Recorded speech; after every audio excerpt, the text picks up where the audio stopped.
ओम नमः शिवाय दोस्तों, वीडी एस्ट्रोलॉजर के वीडियो में आप सभी का बहुत बहुत स्वागत है।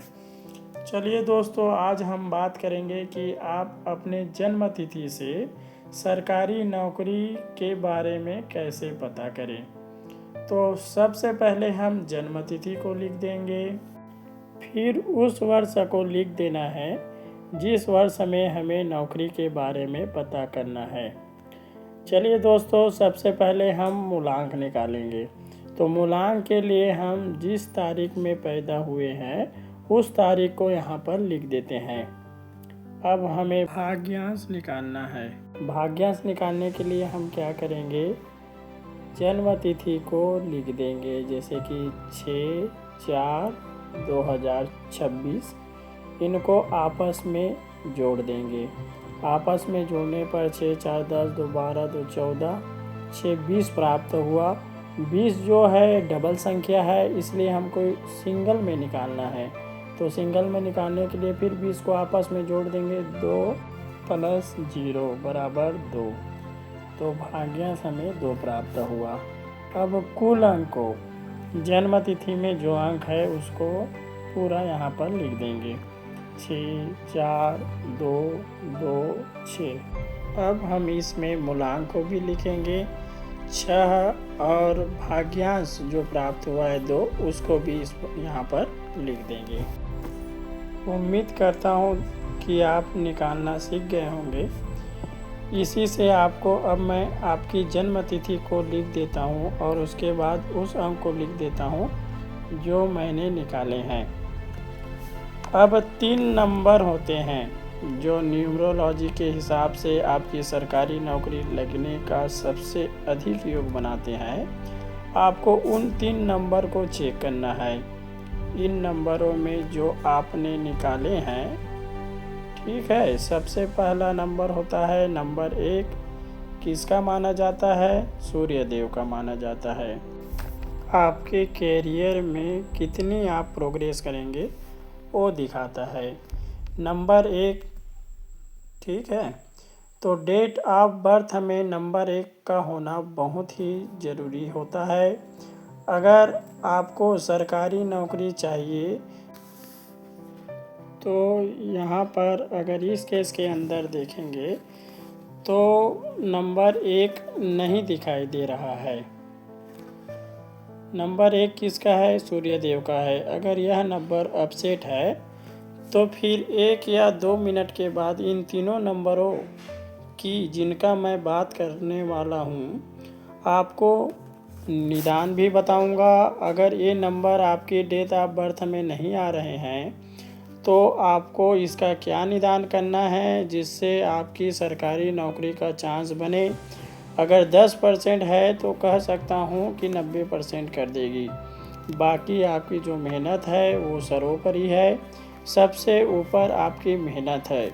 और आपने देखा होगा कि कई लोग मेहनत बहुत करते हैं, उनको फल नहीं मिल पाता क्योंकि कुछ ग्रहों की दशा उनकी अपोजिट रहती है।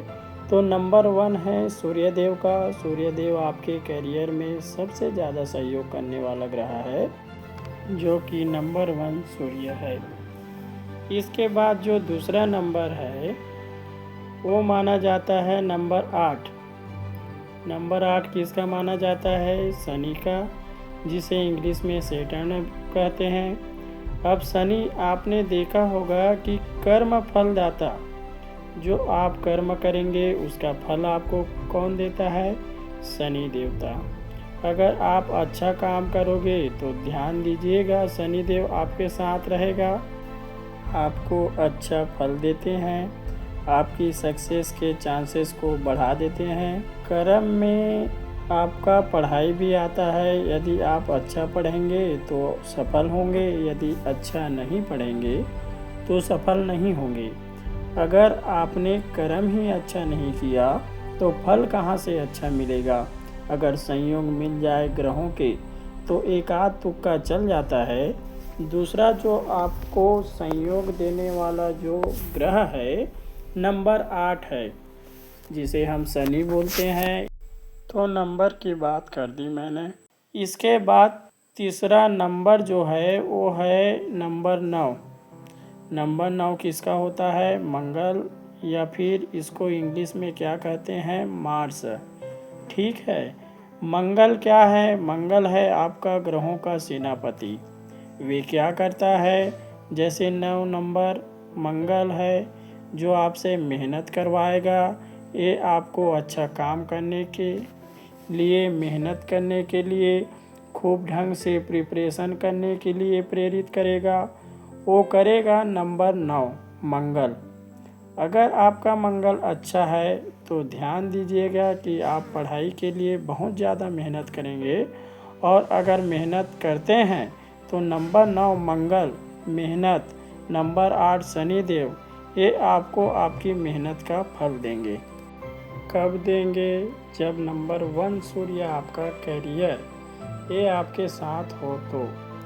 न्यूमरोलॉजी में ऐसा माना जाता है कि इन 3 नंबर का संयोग किसी भी साल के नंबर 1, 8, 9, सूर्य, मंगल और शनि, अगर ये 3 हैं तो आपकी सरकारी नौकरी का योग उस वर्ष में बन रहा है।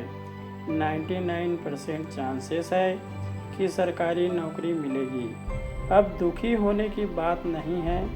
अगर किसी वर्ष में आपका ये संयोग नहीं बन रहा है तो आपको क्या करना है? इन ग्रहों से रिलेटेड थोड़ी सी उपाय बताऊंगा, उसको करना है।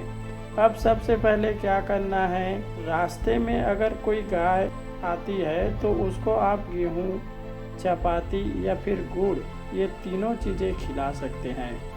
इसके बाद आपको सूर्य नमस्कार रोज करना चाहिए। सूर्य को जल चढ़ाएं और ओम हाम ह्रीम होम सह सूर्य देवाय मंत्र को जरूर 11 बार पढ़ें। इस संसार में सबसे बड़ा भगवान माता पिता को माना गया है, इसलिए उनका सम्मान करें और उनकी सेवा करें। अब इसके बाद करेंगे किसकी? अगर डेट ऑफ बर्थ में नंबर 8 मिसिंग है तो हम क्या करेंगे? न्याय के देवता शनि के लिए सबसे पहले क्या करना है? अपने कर्मों को सुधारना है। गलत काम ना करें। आपसे छोटे हो या बड़े सबका सम्मान करें, दूसरों का सहयोग करें। ये भी आपके शनि को अच्छा करेगा। इसके अलावा शनि देव को ओम सम शनिचराय नमः मंत्र को 7 बार करके पीपल के पेड़ में घी का दीपक जलाएं। शनिवार को काला कपड़ा, सरसों का तेल, काली उड़द की दाल का दान करें। ध्यान दें, जब भी ये उपाय करेंगे तो दान में 11 रुपया जरूर डालें। इसके अलावा लोहे की धातु जरूर पहने। अब हम बात करेंगे कि अगर आपके डेट ऑफ बर्थ में नंबर 9 मिसिंग है तो उसका आपको क्या उपाय करना चाहिए। सबसे आसान उपाय, लड़का अपने राइट हैंड और लड़की अपने लेफ्ट हैंड में लाल धागा, जिसे मौली धागा कहते हैं, जरूर पहने और 15 दिनों में बदलते रहो। यह घर के कोई सदस्य से बंधवा सकते हैं और पुराने धागे को जल में विसर्जन कर दें। इसके अलावा मंगलवार को ओम हम हनुमते नमः का 108 बार जाप करें। ये आपके मंगल को अच्छा करेंगे। मंगलवार को पीला कपड़ा पहनना चाहिए। नंबर 8 और 9 के लिए हनुमान चालीसा का पाठ करें। यह लड़का लड़की दोनों कर सकते हैं। ओम नमः शिवाय।